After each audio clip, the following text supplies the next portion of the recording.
नमस्कार, मैं रोहित महाजन के सामने जो है कंडक्टर एचआरटीसी एग्जामिनेशन की स्पेशल वीडियो लेके आ गया हूं। तो आप देख सकते हैं एक स्पेशल एडवर्टाइजमेंट आई है, उसमें लिखा हुआ कि 1 written objective type paper and 2 hour duration consisting of 100 question. तो एक जो आपका एग्ज़ाम होगा जिसमें 100 क्वेश्चन आएंगे, 2 घंटे आपको समय दिया जाएगा। और जो सिलेबस है, टॉपिक क्या रहने वाले हैं वो ये दिए हुए हैं आपको। तो सबसे पहले आपको आ जाएगा knowledge of Hindi English Himachal Pradesh. देखिए, हिमाचल प्रदेश की वीडियो डिस्क्रिप्शन में मैं लिंक दे दूंगा, और साथ में या फिर आप प्ले लिस्ट में जाइए, वहाँ पे हिमाचल प्रदेश की वीडियो आप देख लीजिए। उतनी देख लोगे तो done. Knowledge of national international, ये कहाँ से कवर होगा? डेली करंट अफेयर की वीडियो हम डालते हैं, आप देखिए प्ले लिस्ट में जाके। करंट अफेयर की डेली वीडियो में जो है आपका ये कवर हो जाएगा। मैथ की वीडियो डाली हुई है, वहाँ से आप कवर कर लीजिए। बेसिक देखना, डीपली नहीं जाना आपने। लॉजिकल रीजनिंग एप्टीट्यूड, ये भी हमने रीजनिंग की वीडियो डाल दी हुई है, तो आप रीजनिंग सेक्शन में जाइए और प्लेलिस्ट में जाकर रीजनिंग सेक्शन में जाइए, वहाँ से आप बेसिक देख लीजिए। ठीक है, आज हम क्या डिस्कस करने वाले हैं? नॉलेज ऑफ आईटी टूल्स, ये सारा, और first aid and disaster management के रिलेटेड, मोटर व्हीकल के related, personal hygiene and behaviour skills के रिलेटेड हम जो है डिस्कस करने वाले हैं। क्वेश्चंस कि कैसे क्वेश्चन रहने वाले हैं, तो तैयार हो जाइए, भरपूर तरीके से तैयारी कीजिए ताकि मौका छूटने न पाए। 10 दिसंबर को आपका एग्ज़ाम है, दिन रात एक कीजिए, और ये आपके पास बहुत ही बेहतरीन मौका है नौकरी लेने का, तो आप डट जाइए। तो अब हम डिस्कस करते हैं पहला क्वेश्चन। तो ये रहा हमारा पहला question, identify the traffic sign. तो यातायात का चिन्ह पहचाने। अब लाल रंग किसका प्रतीक होता है? स्टॉप। जब मान लो आपको लाल रंग दिखाई देता है, उसका मतलब होता है रुक जाना, टू स्टॉप, इसका बिल्कुल करेक्ट आंसर आ जाएगा। यानी कि लाल चिन्ह प्रतीक होता है खतरे के निशान का। तो खतरे की घंटी का मतलब आपको वहाँ पे रुकना होता है। तो याद रखिए, सिग्नल जब आप देखते हैं जहाँ पे सिग्नल लगे होते हैं और टाइमिंग चलती है, तो वहाँ पे जब रेड कलर आ जाता है तो आप क्या करते हैं? वेट करते हैं ग्रीन होने का। जब ग्रीन आता है तब भी आप जो है आगे बढ़ते हैं। तो इसलिए रेड चिन्ह आपको अगर दिखाई दे, उसका मतलब क्या होता है? टू स्टॉप, यानी कि रुकना। अब नेक्स्ट क्वेश्चन आपके सामने, आइडेंटिफाई द ट्रैफिक साइन। तो यातायात के चिन्ह को पहचाने। सोचिए, ये चिन्ह क्या दर्शा रहा है?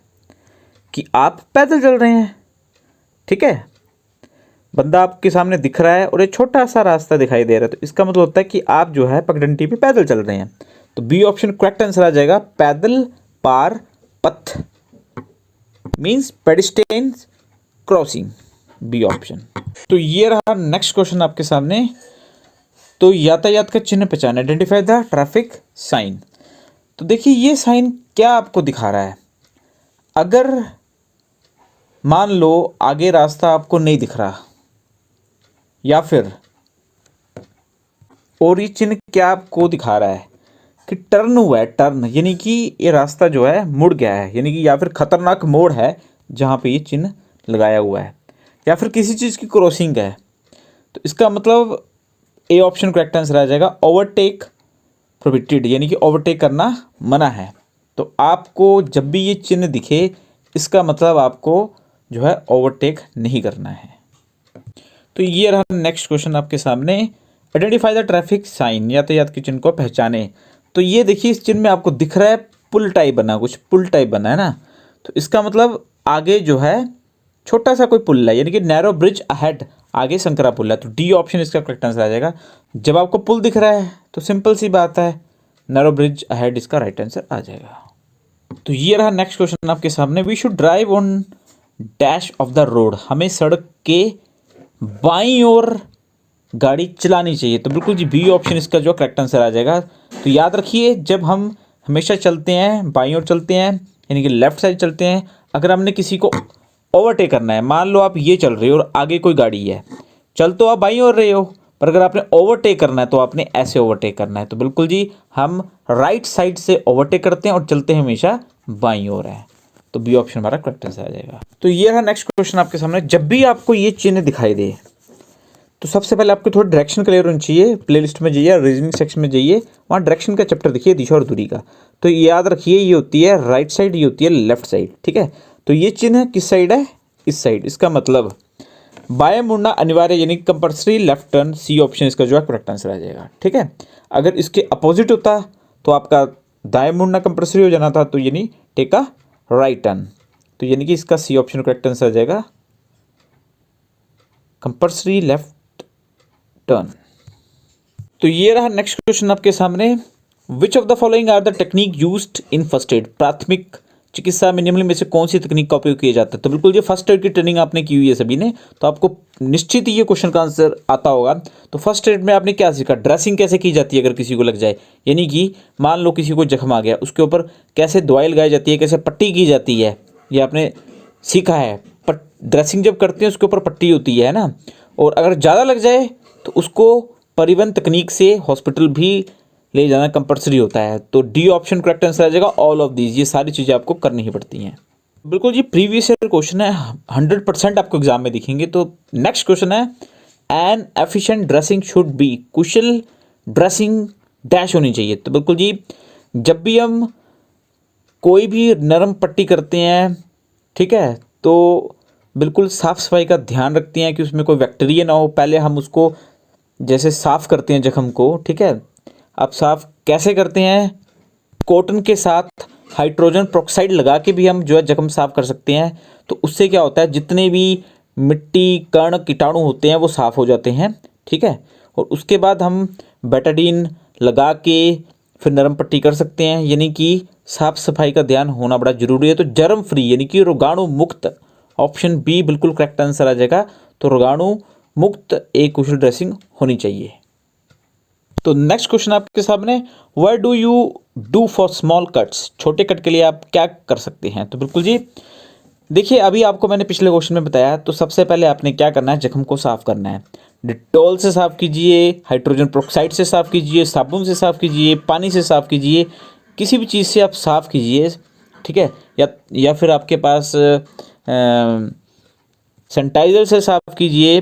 ठीक है, तो साबुन और पानी से धोएं और रोगाणुहीन पट्टी से ढकें। ठीक है, अब wash with soap and water, cover with the sterilise bandage. तो बिल्कुल जी, पहले जख्म को आप किसी भी तरीके से धोइए, फिर बेटाडीन लगा दीजिए, जो बेटाडीन होती है बेटाडीन लगा दीजिए रोगाणुहीन पट्टी से, उसको फिर ढक दीजिए। तो ए ऑप्शन इसका करेक्ट आंसर आ जाएगा। ठीक है, तो नेक्स्ट क्वेश्चन आपके सामने,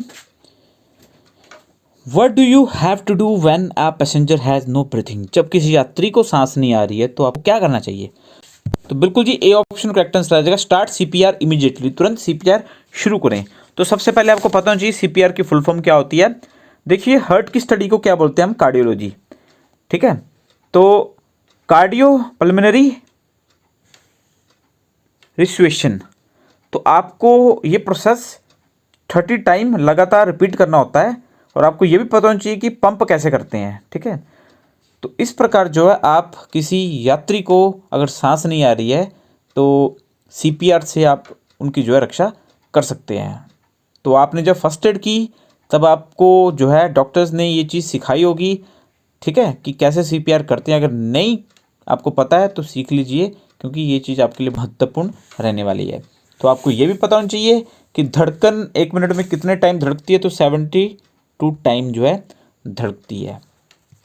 तो नेक्स्ट क्वेश्चन आपके सामने, what should you do first when someone is bleeding heavily, जब किसी को बहुत ज़्यादा खून बह रहा है तो आपको सबसे पहले क्या करना चाहिए। तो बिल्कुल जी, ए ऑप्शन करेक्ट आंसर आ जाएगा, अप्लाई प्रेशर टू द वॉन्ड, तो घाव पर दबाव डालें। तो देखिए क्या होता है कि आपने देखा होगा, जब भी आपको खून निकलने लगता है तो आप क्या करते हैं, फटाफट कॉटन लेते हैं और घाव को दबा देते हैं। तो उससे क्या होता है, प्रेशर से ब्लड रुक जाता है और कॉटन में जो है वो थमने लगता है। तो यानी कि प्रेशर डालते हैं ना आप उसके ऊपर, तो उससे क्या होता है कि खून जो है आपका बहना बंद हो जाता है। तो बिल्कुल जी, ए ऑप्शन आपका करेक्ट आंसर आ जाएगा। बाकी फर्स्ट एड की ट्रेनिंग में आपने नरम पट्टी भी जरूर की होगी, तो आपको इसका आंसर भी वेल एंड गुड आता होगा। नेक्स्ट क्वेश्चन आपके सामने, which chapter of motor vehicle act 1988 talks about providing a conductor licence. तो बिल्कुल जी, मोटर वाहन अधिनियम 1988 का कौन सा अध्याय कंडक्टर लाइसेंस प्रदान करने के बारे में बात करता है। तो ऑप्शन सी करेक्ट आंसर आ जाएगा, चैप्टर 3 बिल्कुल जो है तीसरा अध्याय जो है इसके बारे में जो है बात करता है। नेक्स्ट क्वेश्चन आपके सामने, motor vehicle act 1939 came into force in, motor vehicle अधिनियम 1939 कब लागू हो? तो बिल्कुल जी ए ऑप्शन इसका करेक्ट आंसर है 1939 में। बट जो current the motor vehicle act 1988, the act come into force in 1 जुलाई 1999, यानी कि 1 जुलाई 1989 को जो है ये फोर्स में आया था। तो करंट अब ये चल रहा है, ओल्ड ये है। तो नेक्स्ट क्वेश्चन आपके सामने ये रहा, the main function of the motor vehicle act is, motor वाहन अधिनियम का मुख्य कार्य क्या है? तो बिल्कुल जी डी ऑप्शन करेक्ट आंसर आ जाएगा, to regulate road traffic in the form of traffic laws, ordinance and regulations. तो यातायात कानूनों, अध्यादेशों और विनियमों के रूप में सड़क यातायात को विनियमित करना। तो बिल्कुल जी रूल एंड रेगुलेशन को पूरा अच्छे तरीके से एक पटरी पे लेके आना, आप कह सकते हैं कि मोटर वाहन अधिनियम का ये कार्य है। तो डी ऑप्शन करेक्ट आंसर आ जाए। बड़ा इंपॉर्टेंट क्वेश्चन है ये भी, है ना। तो नेक्स्ट क्वेश्चन ये रहा आपके सामने, तो इसमें क्या लिखा है, which section state the requirement of a conductor licence necessary for conductor's licence. तो कंडक्टर लाइसेंस की आवश्यकता के बारे में किस धारा में बताया गया है? तो बिल्कुल जी बी ऑप्शन करेक्ट आंसर आ जाएगा, सेक्शन 29 में ये बताया गया है। और सेक्शन 29(1) में क्या बताया गया है कि अगर किसी भी कंडक्टर के पास वैलिड लाइसेंस नहीं है तो वो जो है कंडक्टर का काम नहीं कर सकता। एक है 29(2), उसमें क्या बताया गया है कि ड्राइवर पर कुछ शर्तें जो है स्पेशल लागू नहीं होती। जैसे कि मान लो ड्राइवर को अगर कंडक्टर का काम दे दिया जाए, वो भी बड़ी स्पेशल शर्त होती है, तो वो 1 महीने से ज़्यादा नहीं कर सकता। ठीक है। नेक्स्ट क्वेश्चन हमारा, grant of conductor licence is provided under which section. तो कंडक्टर लाइसेंस का अनुदान किस धारा के तहत प्रदान किया जाता है? तो ग्रांट जब आ जाए तो याद रखिए सेक्शन 30। तो ऑप्शन सी करेक्ट आंसर आ जाएगा। अब इसमें भी सब सेक्शंस हैं, जैसे 31 है, ठीक है। तो उसमें क्या बताया गया कि कंडक्टर को लाइसेंस तभी मिलेगा जब वो स्टेट गवर्नमेंट की क्वालिफिकेशन को पूरा करे। और 32 में बताया गया है कि आवेदन जहाँ रहता है या जहाँ व्यवसाय करता है वहाँ पे अप्लाई कर सकता है। ठीक है। तो 33 में बताया गया है कि मेडिकल सर्टिफिकेट भी आपको लगाना ज़रूरी है। और 34 में बताया गया है कि अगर मान लो आप किसी अदर स्टेट से बिलोंग करते हो और आपने किसी अदर स्टेट में जाके काम करना है, तो उस स्टेट की जो भी रिक्वायरमेंट है, जो भी सर्टिफिकेट उनको चाहिए, वो आप दे के वहाँ पे एक व्यवसाय कर सकते हो। ये रहा नेक्स्ट क्वेश्चन आपके सामने, disqualification for the grant of the conductor licence are provided under which section. तो कंडक्टर लाइसेंस के लिए अयोग्यता किस धारा के अंतर्गत प्रदान की गई है? तो बिल्कुल जी आर्टिकल 31 इसका जो है करेक्ट आंसर आ जाएगा, ऑप्शन डी। तो डिस्क्वालिफिकेशन क्या होती है? अयोग्यता। तो अगर 31 की अगर हम बात करें, इसका सेक्शन ए भी आ जाता है, यानी कि 1। तो इसमें अगर आपकी मिनिमम क्वालिफिकेशन यानी कि मिनिमम एज की बात की जाए, तो अगर वो 18 से कम है तो भी आप अयोग्य माने जाते हो, तो आप सॉरी कंडक्टर लाइसेंस नहीं बना जाएगा। तो 18 साल की उम्र अगर आपकी कंप्लीट है तभी आपका जो है लाइसेंस बनेगा। बट हम अयोग्यता की बात कर रहे हैं, अगर 18 साल से कम आयु है तो आपका लाइसेंस नहीं बनेगा। 31 सेक्शन 2 की अगर बात की जाए, तो किसी भी रीज़न से जो कि मान लो मिनिमम क्वालिफिकेशन अगर आपकी स्टेट ने कुछ रखी है, अगर आप वो क्वालिफाई नहीं करते तो आपका जो है लाइसेंस रिजेक्ट कर दिया जाएगा, यानी कि अयोग्यता मानी जाएगी उसकी। तो ये रीज़न कई हो सकते हैं, तो मेन आपको याद रखना है कि 31(2) जो है इसमें क्या है कि जो भी मेडिकल का रीज़न हो सकता है, कुछ भी रीज़न जो भी आप अगर अकॉर्डिंग टू स्टेट वो रूल नहीं आप उसके अंतर्गत आते हैं, तो वो आप अयोग्य माने जाएंगे। नेक्स्ट क्वेश्चन आपके सामने, revocation of the conductor's licence on ground of disease और disability is provided under which section. तो बीमारी या विकलांगता के आधार पर कंडक्टर का लाइसेंस रद्द करना किस धारा के अंतर्गत प्रदान किया जाता है? तो बिल्कुल जी ऑप्शन सी करेक्ट आंसर आ जाएगा, आर्टिकल 32 के अंतर्गत अगर कोई व्यक्ति बीमार है या विकलांग है तो उसका जो है लाइसेंस रद्द जो है किया जा सकता है। नेक्स्ट क्वेश्चन आपके सामने, order refusing conductor's licence and appeal therefrom. तो बिल्कुल जी ऑप्शन डी करेक्ट आंसर आएगा। 33 के अंतर्गत अगर आपका लाइसेंस जो है उसको बनाने से मना कर दिया जाता है, ठीक है, या उसको किसी भी कारणवश रिफ्यूज़ किया जाता है तो उसकी सेक्शन 33 आ जाते हैं। अब 33(1) में, सेक्शन 1 में क्या है, अगर किसी कारणवश आपका लाइसेंस जो है इशू नहीं हो रहा, रिन्यू नहीं हो रहा या रिवोक कर रहे हैं, तो एप्लीकेंट को जो है लाइसेंस अथॉरिटी ने रिटर्न में कारण बता के उनको जो है रिटर्न में दिया जाएगा, तो उसके बाद ये एक्शन लिया जाता है। सेक्शन 33(1) में आता है। तो नेक्स्ट क्वेश्चन है हमारा, the power of licensing authority to disqualify या conductor licence and provide under which section. तो बिल्कुल जी, कंडक्टर लाइसेंस को अयोग्य घोषित करने की लाइसेंस प्राधिकारी की शक्ति किस धारा के अंतर्गत प्रदान की गई है। तो section 34 D option correct answer आ जाएगा। तो इसका सब सेक्शन 1 क्या बोलता है कि अगर कोई कंडक्टर रूल फॉलो नहीं कर रहा है तो उसका जो है लाइसेंस कुछ समय के लिए जो है डिस्क्वालीफाई कर दी जाएगा। तो इसका कुल समय क्या है, 1 ईयर, यानी कि 1 साल तक उनका जो है लाइसेंस जो है डिस्क्वालीफाई कर दी जाएगा, इससे ज़्यादा नहीं कर सकते। तो सेक्शन 2 क्या बोलती है 34 की, कि जब आपका डिस्क्वालीफाई कर दिया गया है लाइसेंस तो आपको वो जो है लाइसेंस अथॉरिटी के पास जमा कराना पड़ेगा। लाइसेंस कब तक जमा कराना पड़ेगा, जब तक वो एक्सपायर नहीं हो जाता और जब तक आपकी योग्यता खत्म नहीं हो जाती, यानी कि जो टाइम पीरियड उन्होंने दिया वो पूरा नहीं हो जाता। तो नेक्स्ट क्वेश्चन है आपके सामने, power of court to disqualify conductor licence is providing under which section.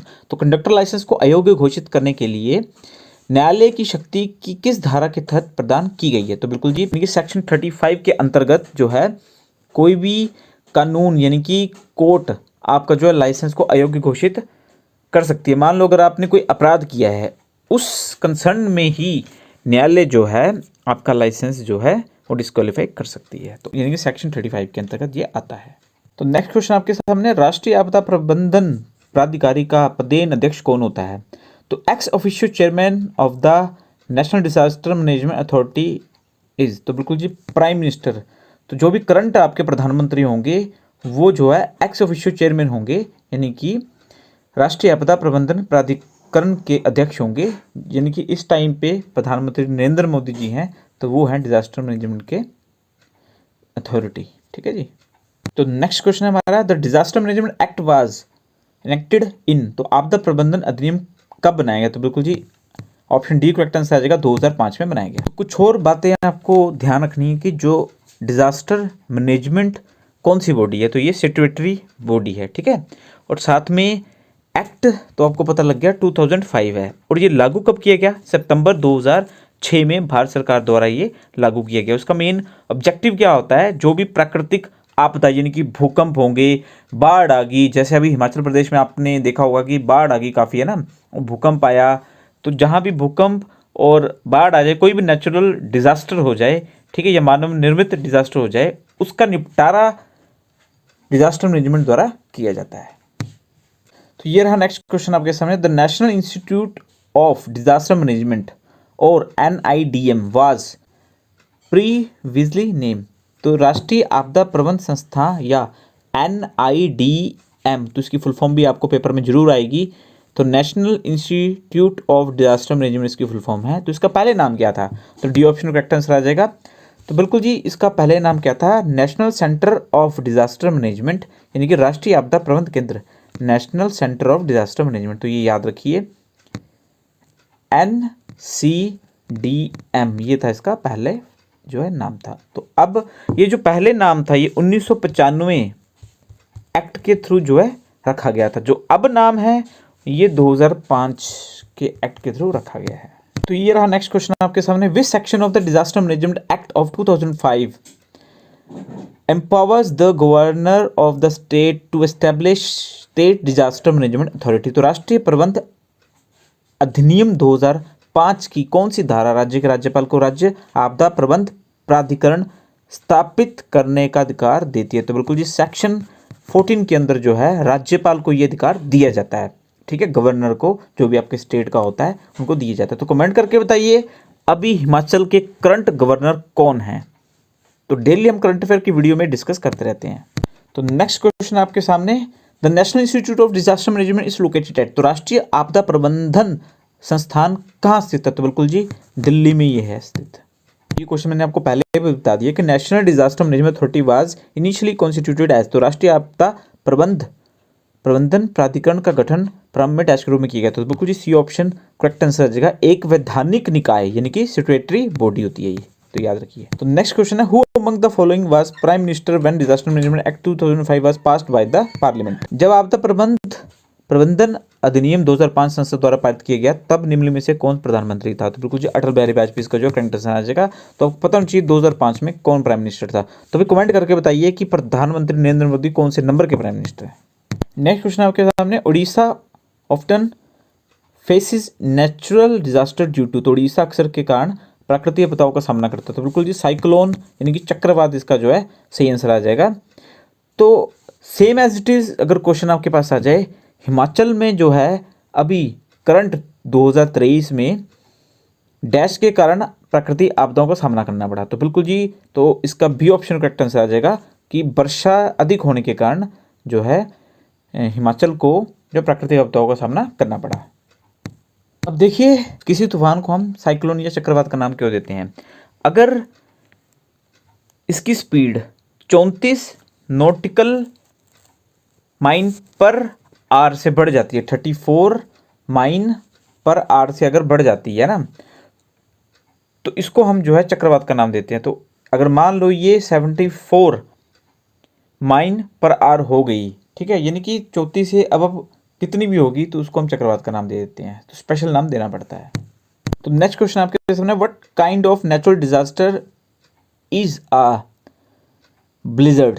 तो बर्फानी तूफान किस तरह की प्राकृतिक आपदा है। तो बिल्कुल जी वायुमंडलीय, atmospheric, B option correct answer आ जाएगा। तो नेक्स्ट क्वेश्चन हमारा, मोटर वाहन अधिनियम 1988 कब लागू हुआ। तो बिल्कुल जी 1 जुलाई 1989, ये हमने आपको पहले भी बता दिया है। तो ए ऑप्शन करेक्ट आंसर आ जाएगा। तो नेक्स्ट क्वेश्चन हमारा, power of state government to make rules for conductor licences providing under which section. तो बिल्कुल जी ऑप्शन ए करेक्ट आंसर आ जाएगा। सेक्शन 36 के अंदर कंडक्टर लाइसेंस के लिए नियम बनाने की राज्य सरकार की शक्ति की जो है धारा 36 आ जाती है।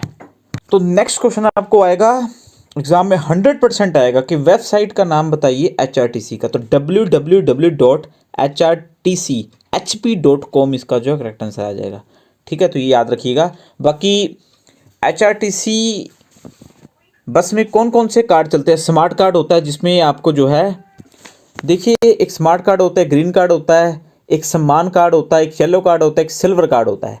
तो अभी करंट स्मार्ट कार्ड में आपको जो है 10% डिस्काउंट मिलता है, यानी कि जो भी आपका बस किराया अगर 100 रुपये है तो उसमें 10% यानी कि 10 रुपये काट लीजिए तो 90 रुपये लगेंगे। अब ग्रीन कार्ड में 25% 25% डिस्काउंट मिलता है। मान लो 100 रुपये किराया है तो 25 रुपये आपके कम हो जाएंगे, 75 रुपये लगेंगे। ठीक है, और स्मार्ट कार्ड में आपको 30% का डिस्काउंट मिलता है। और ये सीनियर सिटीजन को जो है ये कार्ड जो है मिलता है, SC के नाम से बोलते हैं, सीनियर सिटीजन हम बोलते हैं। तो इसमें 30% डिस्काउंट मिलता है। अगर 100 रुपये किराया है तो आपके जो है 30 रुपये कट जाएंगे, यानी कि 70 रुपये किराया लगेगा। तो बाकी येलो कार्ड भी है, सिल्वर कार्ड भी है, और साथ में ही अगर हम बात करें महिलाओं का जो है गवर्नमेंट ने 50% किराया कर दिया है कि कोई भी महिला कहीं भी सफ़र करेगी HRTC बस में तो जो है 100 रुपये अगर किराया लगता है तो वो 50 रुपये लगेंगे। तो बाकी HRTC की फुल फॉर्म बड़ी इंपॉर्टेंट है, हिमाचल रोड ट्रांसपोर्ट कॉरपोरेशन, ये भी आपको एग्जाम में आएगी। तो अब हम जो है डिटेल में डिस्कशन नेक्स्ट क्लास में करेंगे। आई होप आज की वीडियो आपको अच्छी लगी होगी। वीडियो को लाइक कीजिए, सभी दोस्तों के साथ शेयर कीजिए, जो भी कंडक्टर एग्जाम की तैयारी कर रहे हैं उनके साथ शेयर कीजिए। ठीक है, चैनल को लाइक कीजिए और सब्सक्राइब भी कीजिए और बेल आइकन भी दबाइए ताकि आपको हम अच्छे अच्छे क्वेश्चन और भी लेके आ सके। Thank you.